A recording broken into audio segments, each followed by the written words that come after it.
On va parler de Jamahal Hill contre Monsieur Glover Teixeira pour le titre vacant light heavyweight. Là, vous allez dire, mais Guillaume, à l'UFC 282, il y a 2 jours, il n'y avait pas le titre déjà vacant entre Magomed Ankalaev et Jan Blachowicz? Bah si, mais comme le combat n'a pas convaincu Dana White, donc Dana White, le président de l'UFC, qui a quand même dit en conférence de presse, j'ai zone out. En français, Big Rusty, j'ai pas... J'ai arrêté de m'intéresser, j'ai bugué quoi. Ouais, j'ai bugué à partir du 3ème round. J'ai pas aimé ça. En plus, il y a eu un match nul. Donc finalement, on oublie ce combat-là. Et au mois de janvier, carte brésilienne, on en parlait souvent avec Rust en mode bon, c'est vrai qu'elle est un peu faible. Bah, vous faites un titre vacant lightweight entre Hill et Teixeira. Teixeira qui est brésilien. Tout le monde est content. Soit.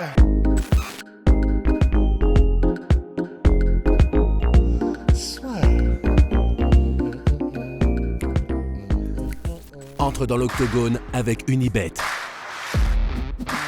Qui sera le vainqueur du combat? En combien de rounds? Fais tes paris sur l'app numéro 1 et profite de 100 € de bonus sur ton premier pari. Ce qui est aussi très drôle, c'est que, je sais pas si t'as vu la séquence, terrible, mais vraiment pour vous dire que c'est vraiment sorti de nulle part. C'est Dana White qui lui-même l'a expliqué en conférence de presse. En gros, il trouvait que c'était pas terrible. Il a parlé à Mick Maynard en mode bon, faudrait peut-être qu'on fasse autre chose pour cette catégorie-là.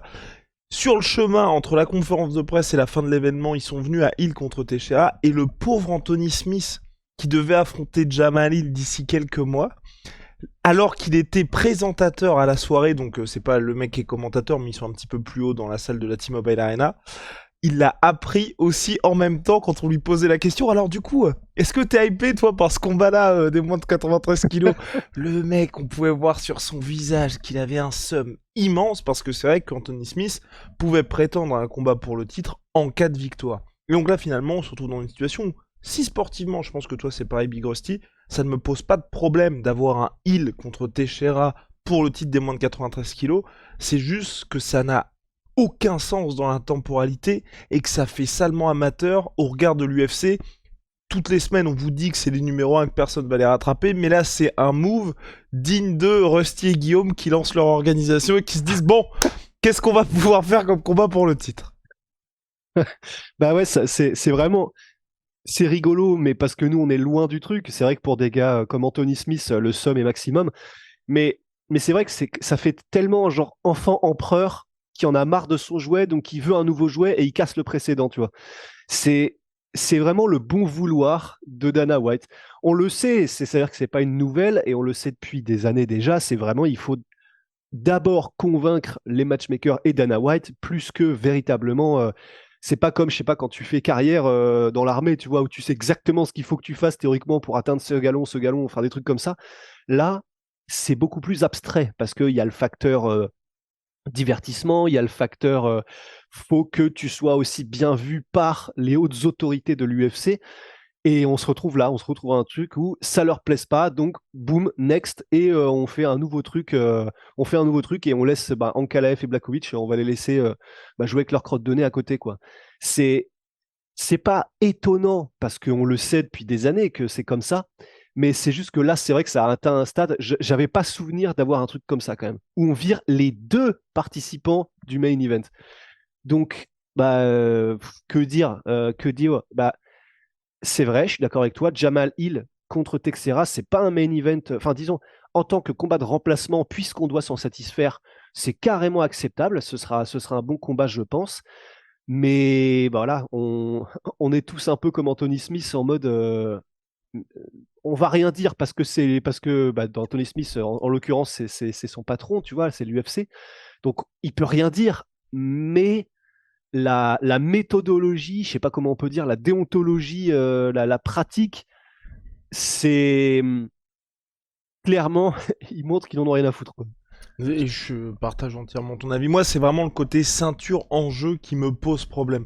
Sinon, sportivement, Rusty l'a dit, je pense que vous aussi, vous êtes d'accord, il n'y a pas de souci. Au regard du run de Jamahal Hill, là, il est sur 3 KO d'affilée, face à Thiago Santos, face à Johnny Walker et Jimmy Crute, donc ça se défend complètement. Glover Teixeira, lui, devait avoir le title shot contre Jerry Prochaska. Avant ça, donc, il était champion. Il a perdu lors du combat de l'année, ou un des combats de l'année 2022, donc c'est pas un problème non plus. Mais c'est vrai que pour la ceinture, tu te dis qu'est-ce que tu fais dans Ankalaev contre Blachowicz? Parce que là, la logique aurait été de refaire ce combat-là. Là, on est dans une Ouais. situation où soit l'UFC, moi ce que je pense, c'est qu'ils vont faire comme si ça n'avait jamais eu lieu. Mais là encore, c'est quand même ton main event du dernier pay-per-view de décembre, donc un peu compliqué Ouais. de faire comme si ça n'avait jamais existé.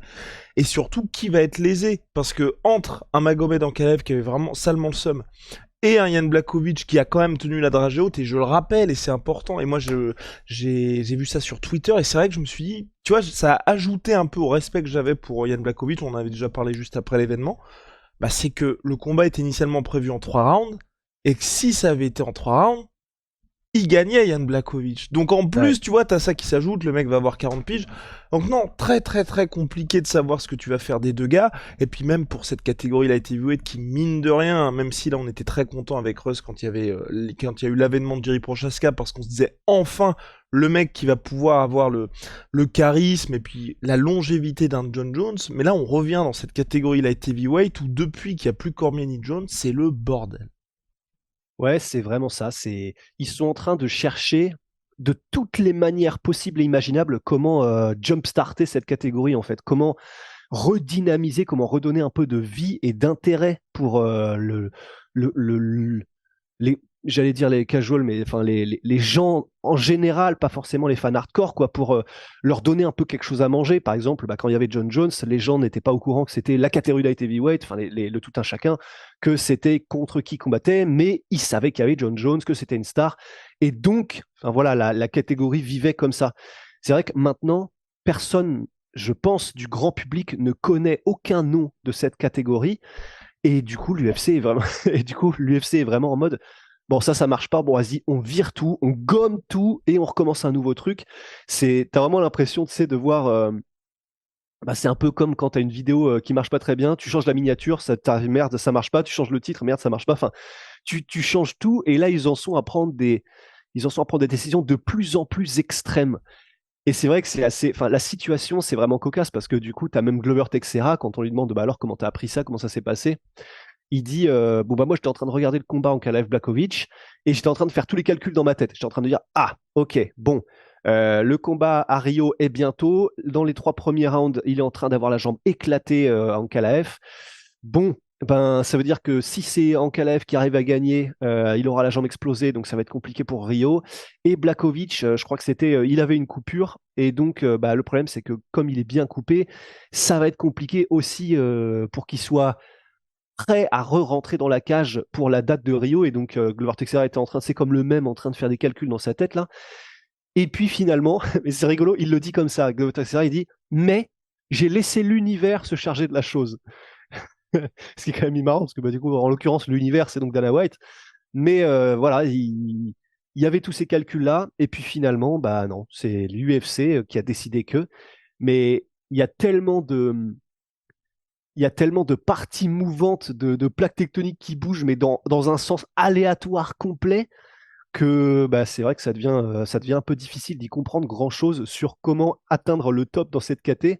Parce que tu te dis, bon, bah, à n'importe quel moment, juste sur une décision des dieux du MMA, donc là en l'occurrence, bah, là c'est Dana White, Campbell, etc., bah, tu perds ton spot ou tu le gagnes, quoi. Mais surtout, tant qu'à faire n'importe quoi, c'est là aussi où moi je ne comprends pas ce que fait l'UFC. C'est que là, mine de rien, t'as Teixeira contre Jamal Hill. Hill, je sais que Krusty l'aime bien. Moi, j'y crois pas Ouais. pour l'avenir. Et Teixeira, bon, bah, il a 40 ans passés. Il lui reste plus beaucoup de temps. Je pense que tu vois, il va attendre d'avoir la ceinture. Peut-être prendre sa retraite où il y aura une défense et puis ensuite ce sera terminé pour lui. En tout cas, on peut pas compter sur lui pour les 5 prochaines années. Je me dis, tant qu'à partir en Y comme ce qu'ils viennent de faire, pourquoi tu fais pas un combat qui peut justement justifier le fait de faire n'importe quoi comme ça? Et quand je dis justifier, c'est tu fais un Ramzat pour le titre light heavyweight, tu fais un Alex Pereira pour le titre light heavyweight, ou en tout cas quelque chose qui fait que, comme ce que l'UFC a pu faire précédemment, quand t'as des énormes raccourcis pour Adesanya, quand t'as des énormes raccourcis pour Conor McGregor, ou même là aujourd'hui pour Volkanovski, dans cette catégorie lightweight où il y a pourtant beaucoup de monde, bah c'est lui qui double pour prétendre au statut de champ. Tout le monde le comprend parce qu'on va se dire soit c'est une superstar, soit il a nettoyé une catégorie, soit il est numéro 1 pound for pound. Enfin, ça s'explique, ça pose des problèmes à personne et surtout, ça fait que le soir de l'événement, tout le monde va être devant son écran.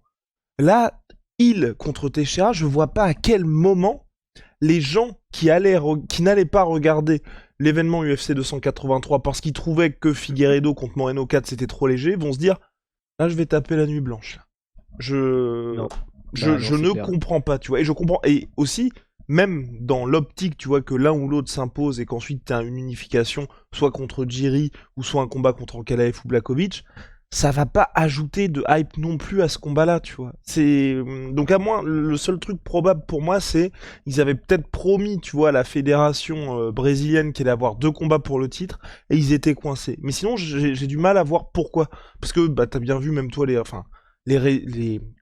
les réactions à l'officialisation de ce combat, il y a personne qui est très chaud, tu vois. Même les combattants Non, n'ont pas l'air très chauds.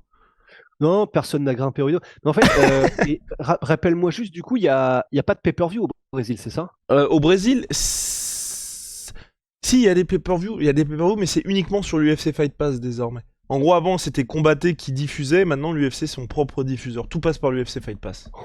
Ouais. Oh là là, Ouais. Et ce sachant move qu'aux encore. États-Unis, c'est en pay-per-view, tu vois. Donc, il y a pas, Ouais. enfin, tu vois, économiquement parlant, je comprends pas non plus. Bah ouais, parce que j'allais dire, bah, peut-être qu'ils ont monitoré en temps réel les pay-per-view pour Ankalaev contre Blakovic. Il y a moyen qu'ils aient vu que c'était quasiment dans les négatifs en termes de pay-per-view, j'imagine, et du coup qu'ils se soient dit, bah, tout vaudra mieux qu'un rematch, en fait. On en est vraiment à ça. Mais après, ouais. Parce que c'est vrai que pour ce qui est de Ramzat ou de Alex Pereira pour le titre light heavyweight, bah, Non, mais où tu vois, évidemment, ou si tu dois avoir un Brésilien, si tu dois avoir Teixeira, parce qu'il faut qu'il y ait un Brésilien, tu fais Teixeira contre Ramzat. ouais. Si t'as un Ouais, très... tant qu'à avoir de la hype. Mais bon, est-ce que là, le truc, et on le sait en plus, si ça s'était arrivé, on va pas mentir, il y aurait eu de l'excitation. Ouais, mais on aurait Mais, été très très chaud. Hein. ouais, on aurait été chaud. Mais là, par contre, comment dire, là, les gens sont probablement, j'ai pas été regardé, mais les gens sont probablement au global en mode, qu'est-ce que c'est que ce truc? Mais on serait passé de qu'est-ce que c'est que ce truc à là, c'est littéralement la fête du slip, quoi. Parce que tu Ouais, mais passes on aurait de été on vire un combat, mais content. pour en remettre un qui a du sens sportivement pour la KT, à on vire un combat pour mettre la superstar parce qu'on veut la mettre alors qu'elle combat 2 KT en dessous, tu vois. Oh non. Moi, je pense, en vrai, je pense qu'on a eu des discussions en mode, on est content, dans le sens où, pour Teixeira, c'est cool parce que ça lui fait un gros salaire alors qu'il lui reste ses derniers combats, et 2, Ramzat, on va enfin voir ce qu'il vaut dans un combat ou sportivement, ou dans le sens... Comment sportivement, c'est pas la fête du slip, puisque t'as Glover qui est classé numéro 1 dans la catégorie, donc pour Ramzat, il affronte un mec qui n'est pas une superstar, mais quelqu'un qui sportivement, si Ramzat arrive à battre Glover Teixeira, on sait que le mec a sa place chez Light Heavyweight. Et je pense que tu vois, personne n'aurait été oh merde, ça fait chier pour Hill parce que il mérite le title shot, machin, tu vois. Non, c'est sûr, c'est sûr. Tu vois, je Mais je pense pense que ouais, que ouais.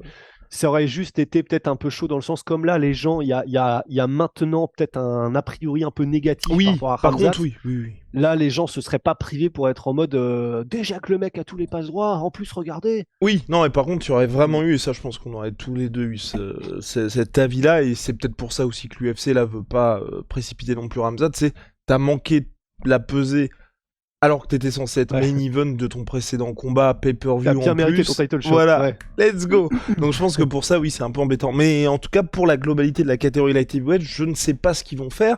Il y avait quand même aussi, enfin, en fait, ça va être le bordel. Il va y avoir des mecs qui vont être lésés parce que pareil, tu vois Rakic qui s'est blessé au genou, dominait Blakovic jusqu'à ce qu'il se blesse, donc tu sais pas ce qui va se passer quand il va Ouais. revenir. On rappelle aussi que Jiri Prochaska, on lui a promis un title shot quand il allait revenir. On sait pas quand il allait revenir, quand il va revenir, mais dans 8 mois, on a le temps d'avoir eu Pereira contre Adesanya numéro Ouais. 2. On a le temps d'avoir eu Ramzat qui a fait un petit peu le taf. On attend d'avoir aussi Magomed Ankalaev et Blakovic qui est... les deux auront récupéré de leurs blessures. Enfin, Ouais, ouais, ouais. Non, ça va être un beau sac de nœuds, quoi. Mais après, pour Ramzat, juste, je pense qu'il y a aussi un autre problème, ce serait que peut-être qu'il se serait fait souiller, si ça se trouve. Parce peut-être. que Ah oui. là, il passe de welterweight à light heavyweight. On sait que contre des light heavyweight, il peut tenir la dragée haute. On a tous entendu les anecdotes avec Alexander Gustafsson, etc. Mais bon, ça reste quand même un Glover Teixeira qui, même s'il est vieillissant, bon là, il a quand même un calibre champion light heavyweight de l'UFC. Et peut-être que l'UFC aussi s'est dit, ce serait peut-être stylé, mais si il se fait tambouriner jusqu'à plus soif Kramzat, le star power, ça va en prendre un petit peu un coup quand même. Agreed, Big Rusty. Agreed. Et puis, concernant Alex Pereira, tu vois, ça aurait pu contre Hill. Mais après, là, je pense que ça me mettait dans une situation compliquée par rapport à Teixeira. Ouais, c'est ça, parce qu'ils sont amis et ça aurait été chaud. Ouais. Voilà. En tout cas, on a fait le tour sur la catégorie light heavyweight des moins de 93 kilos de l'UFC. Toujours plus n'importe quoi, malheureusement pour nous. En tout cas, j'espère que le combat tiendra toutes ses promesses, parce que t'imagines, c'est encore un truc pété d'un ouais, tu fais non, là c'est fini. Allez, on va refaire un nouveau. Voilà, toi t'es là, titre vacant. Allez, mais non, mais et puis tu sais même qu'il y aura une explication logique. Parce que ce que t'as dit, tu vois, sur Glover Teixeira, ça aurait été bien, par exemple, que ça vienne de la bouche de Dana White, tu vois, de dire, depuis le début, le plan, c'était ensuite de faire le combat contre Glover.